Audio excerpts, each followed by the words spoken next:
If Takeda Shingen Demon Form feels impossible, you're probably fighting him the wrong way. In this guide, I'll break down every phase, every punish window, and the safest way to win this fight consistently. I'm Christian, let's get started.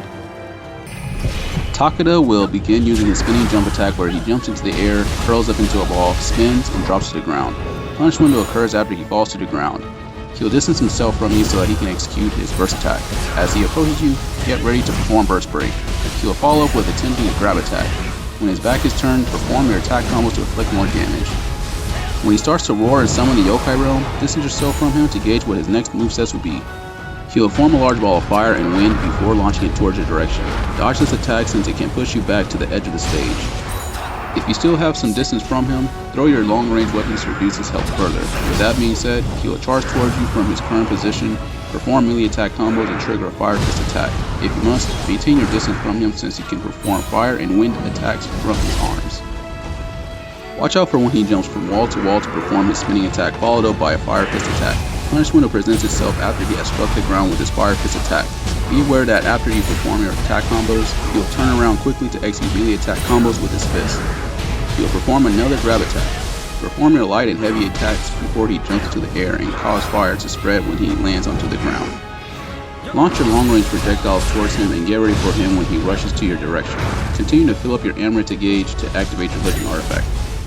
If he gets struck by his fire fist attack, do a combination of healing and constantly move around on the stage to dissipate the decoming character. Once activated, dodge as many strikes from him as possible and perform attack combos when you see openings. The trick to dodging melee attacks, especially with fire, is to dodge before he lands on the ground. Easier said than done, but if executed properly, it will be helpful for you when striking his back. When the living artifact has ended, he will again perform melee attack combos with his fist and attempt his grab attack. Attack Takeda before he executes additional melee attack combos. Strike him from long range distance.